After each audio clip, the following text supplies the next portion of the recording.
The March of Time.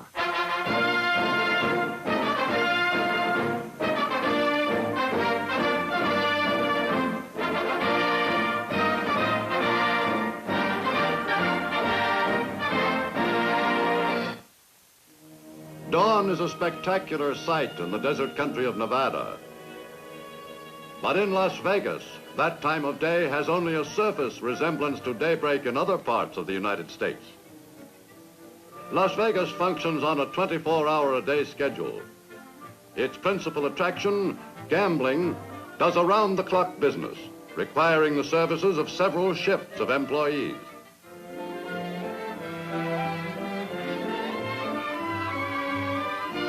Visitors from out of town are usually in Las Vegas for the single purpose of having a good time, and the hour means nothing to them. Most of the town's thriving industries operate on a day and night basis.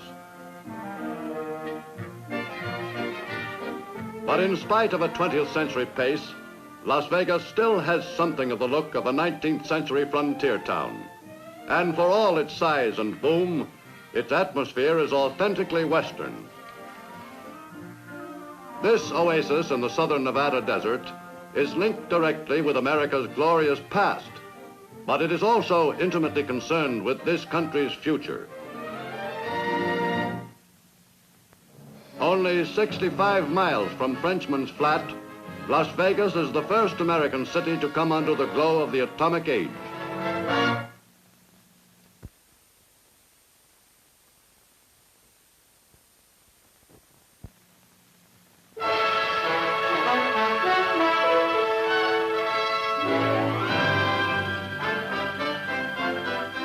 Las Vegas today is a community whose population is composed of several distinct groups. It's difficult to define what constitutes a Las Vegas native. The out-of-towners are just as varied. To some visitors, Fremont Street represents the complexities of 20th century living. To them, Las Vegas is a nice place to visit, but they wouldn't live there for all the money in the gamblers' banks. This modern city in the desert still startles the old-timers who remember the area in the days when Las Vegas was just a tiny mining town. What really put Las Vegas on the map was the construction of Blvd Dam, now known as Hoover Dam. Built during the early 1930s, the dam controls the waters of the Colorado River and provides irrigation for more than 500,000 acres of land. The largest single construction project of its kind ever attempted in the United States up to that time, the dam creates power for an area which stretches all the way to the Pacific, 300 miles away.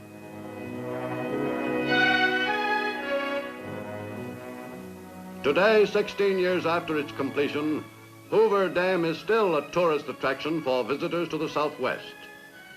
After viewing the dam itself, the sightseer invariably visits one of its byproducts, Lake Mead, the largest man-made lake in the world, an especially inviting feature in the middle of the desert.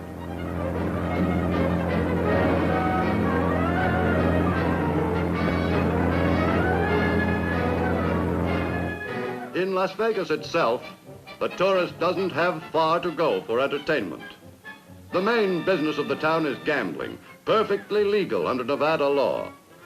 In any one of the many clubs along Fremont Street, the visitor to town can risk his money in a wide variety of games of chance. To the out-of-towner from any of the other 47 states in the Union, where public gambling is forbidden, the brazen display of invitations to gamble comes as a moral shock on his first night in Las Vegas. But the shock doesn't last long.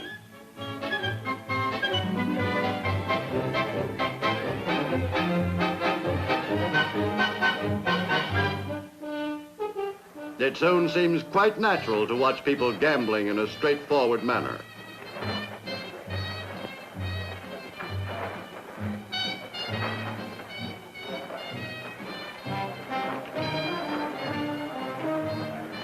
In Las Vegas gambling halls, the currency is the hard silver of the West. The most popular form of gambling in Las Vegas is the slot machine, which requires some muscle but no skill. The gambler has his choice of investing a nickel, dime, quarter, half dollar, or silver dollar.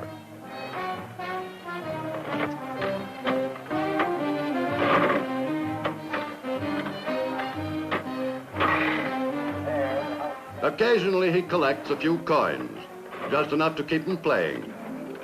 But the chances of achieving the real goal, hitting the jackpot and winning all the coins in the machine, are as high as 2,667 to 1 against the player.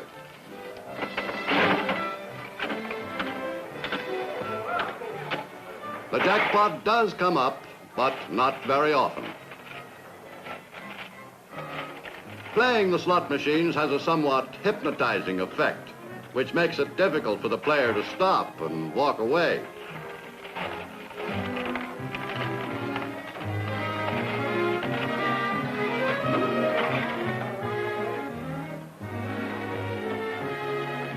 More experienced gamblers prefer faro, the game of kings.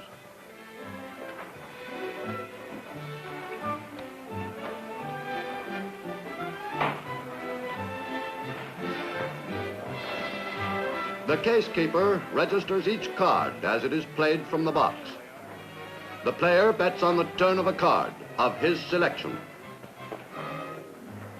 Among professionals, winning at faro is popularly called beating the tiger.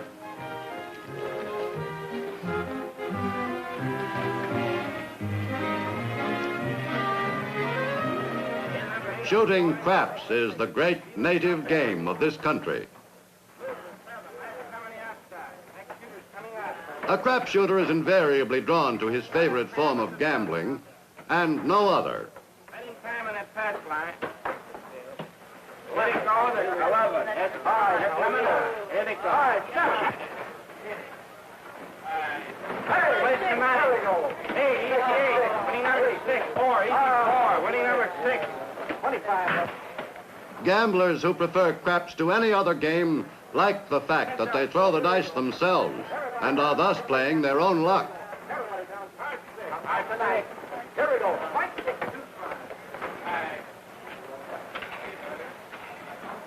Come on, 5. Winning number 6. Here we go. 6. 7. The point 6 to win. Highway. Even coming. How much on the highway? Even coming. Blackjack, or 21, is a popular card game in many American homes. In Las Vegas, the blackjack tables are usually busy day and night. To beat the game, the player must draw cards totaling no more than 21 and end up with a total closer to 21 than the dealer. To many tourists who have had no real gambling experience, the game looks easy. But the balance of the odds in favor of the dealer soon becomes apparent, even to the greenest novice.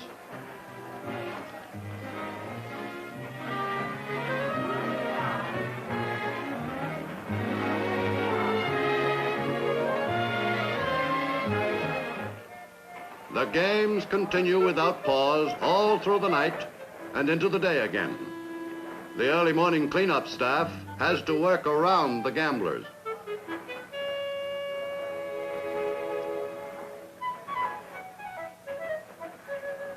In Las Vegas, the games are run with scrupulous honesty. Every now and then, someone actually beats the house. If he's smart, he follows the advice of professionals. Quit while you're ahead. In the state of Nevada, the law is on the gambler's side. In practice, the deputy sheriffs are on duty in the casinos to protect the lucky players' winnings.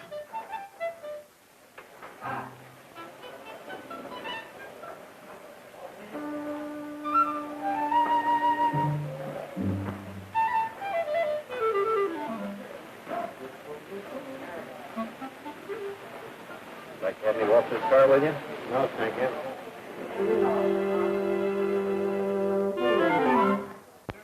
Long a favorite in the casinos of Europe, roulette is one of the fastest and most exciting of all games of chance. Since there are, on a roulette wheel, only 38 slots into which the little white ball can drop, many gamblers have worked out their own system of playing, which they consider foolproof. Each system player keeps careful records of winning numbers, with special attention to how often a number repeats. By charting the winning numbers, the system player attempts to introduce an element of mathematical precision to his betting. But gambling is not an exact science like mathematics, and the element of luck still controls the play.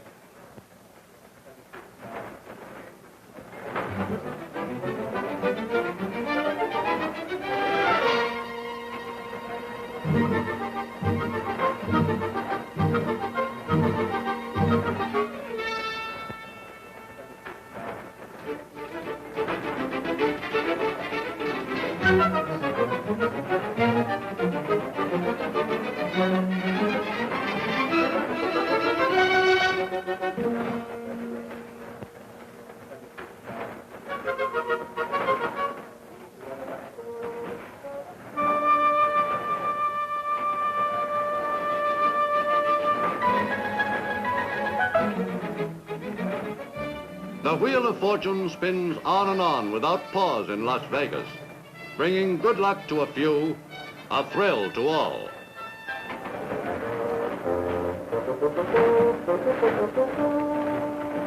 To the city of Las Vegas and the state of Nevada, it brings a steady income.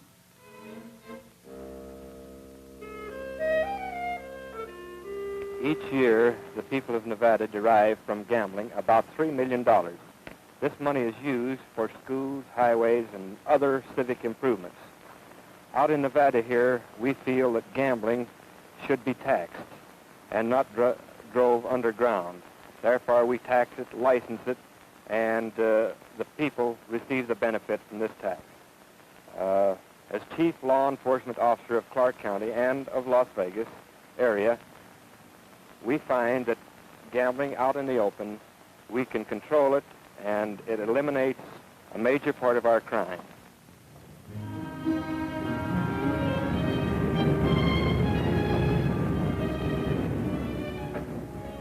Every day and every month of the year, more tourists arrive in Las Vegas. Only 80 minutes by plane from Hollywood, Las Vegas is the favorite gambling resort of the motion picture colony.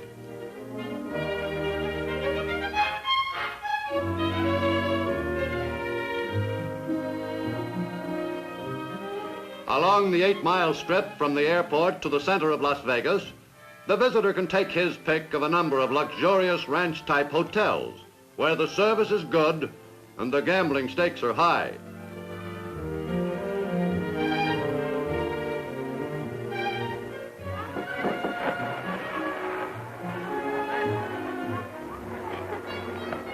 Life is relaxed around the pools of the fashionable hotels.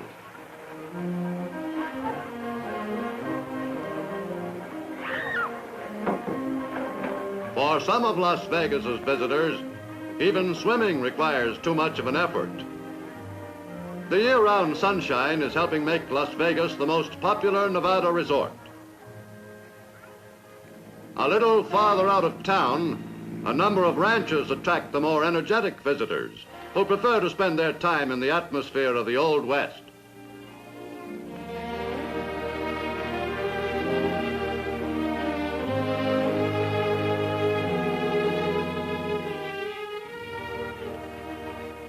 At Tule Springs Ranch, cowboy Bob Cap typifies the spirit of the West.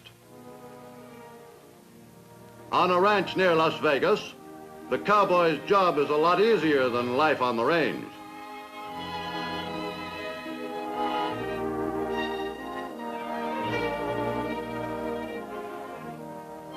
The big moment of the day comes with the saddling of the horses and the start of the morning ride into the desert. It usually takes the visitors from the cities a little while to get accustomed to being a cowhand.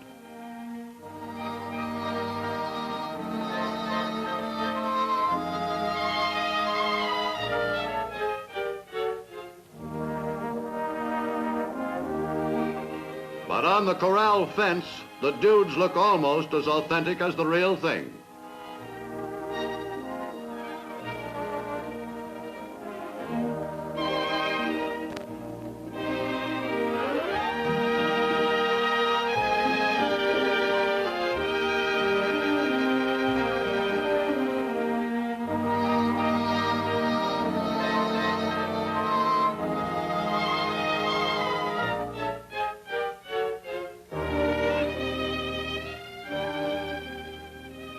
Outside Las Vegas, there is no problem about finding a good place to ride. On the Nevada desert, the visitor from a big city enjoys a real vacation in peaceful surroundings.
With Nevada's 6 weeks residence law, easy divorces are a big attraction for Las Vegas.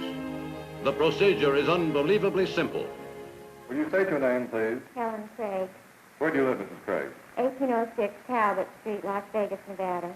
When did you come to Las Vegas, Nevada? July 2nd of this year. Did you come to Nevada with the intention of making Nevada your residence? Yes, I did. Have you been physically present in Las Vegas, Nevada each and every day since that day? Yes, I have. Has it been your intention ever since you came? Is it now your intention to make Nevada your home for an indefinite period? It is. Are you the plaintiff in this action? Yes, I am. Are all the allegations of your complaint true? They are. You allege that the defendant treated you with extreme cruelty. Will you tell the court the circumstances, please? Yes. The routine follows a rigid pattern. The perfunctory questions and answers provide a swift climax to the quickest divorce action possible anywhere in the United States. It made me extremely nervous and very ill, and I had to seek the doctor. Is the reconciliation possible? No, it is not. And you want the court to restore your former name as Helen Donahue? Yes, I do. Oh, yeah. Decree of divorce is granted to the plaintiff, and the plaintiff may have restored her former name.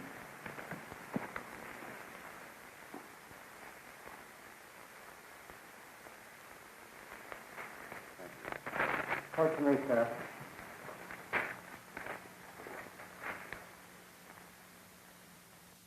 On the steps of the Las Vegas courthouse, life begins again for thousands of women each year. How does it feel to be free, Miss Donahue? Well, 6 weeks ago when I first came to Las Vegas, I thought I would never look at another man. But since yesterday, I changed my mind. But though Las Vegas is celebrated for its quick divorces, it does an even bigger business in quick marriages. The wedding chapels along 5th Street make it as easy as possible for couples to get married.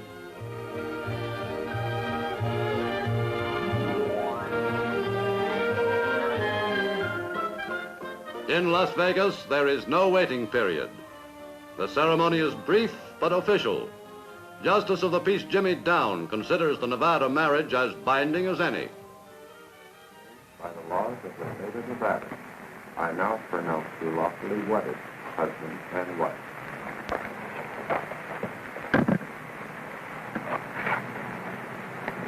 I want to wish both of you people, a lot of happiness. And I want to tell you that you have just been married by myself in a civil ceremony, which is legal throughout the world, and that you have the opportunity of being very happy. It's entirely up to both of you. And I also want to tell you that I have performed many hundreds of marriages, and the people have written to me and told me how happy they are. In fact, I have had several babies named after me. I want you folks to be very happy. Congratulations again. A little luck helps any marriage off to a good start. And Dottie and Gordon Wilson are anxious for their marriage to be a long and happy one.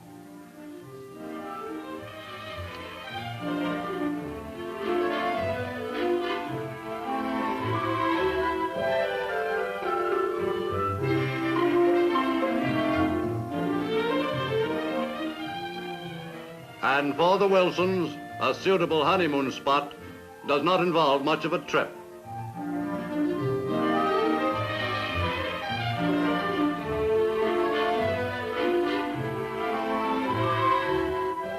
In Las Vegas, all business is booming. Today, the First National Bank of Las Vegas has total assets of $32 million, 5 times greater than its capital 10 years ago. The lines of depositors in front of the tellers' windows each day include representatives from all the strata of Las Vegas's varied population.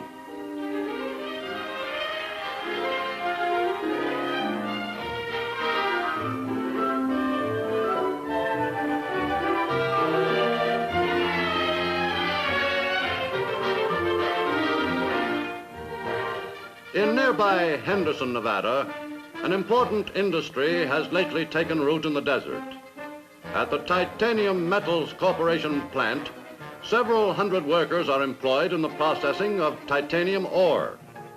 Titanium, called the wonder metal, is currently being used experimentally in place of steel in the manufacture of jet engines.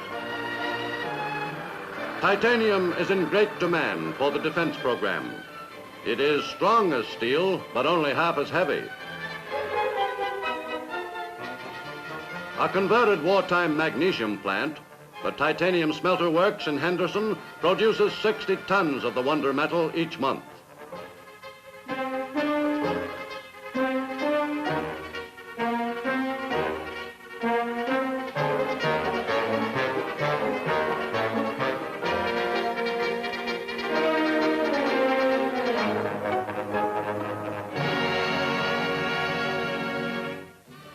Projecting Las Vegas into the atomic future are the engineers and nuclear scientists of the Atomic Energy Commission's office on Main Street.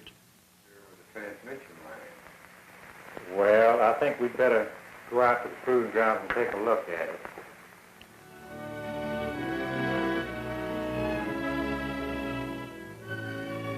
Their main base of operations is at Camp Mercury at Frenchman's Flat, Nevada, 65 miles out of Las Vegas.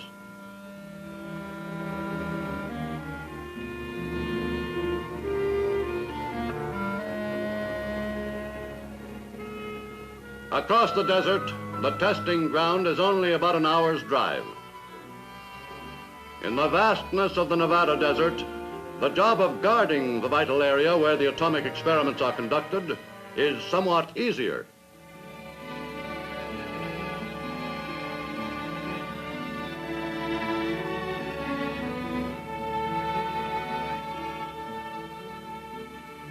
Strict security is maintained at all times along the perimeter of the proving ground.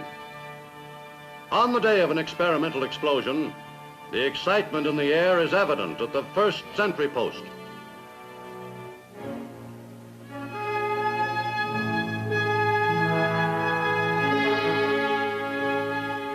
For the test explosions, all the Commission's scientific devices are brought into play to record every detail of the blast.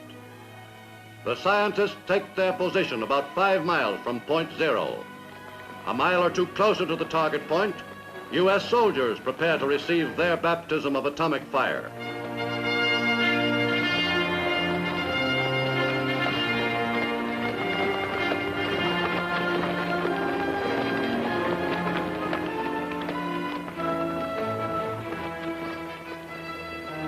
In the Nevada desert, only 65 miles from the gambling halls of Las Vegas, the atomic experiments which are being conducted are of the utmost importance to the security of the entire United States and to the future of the free world.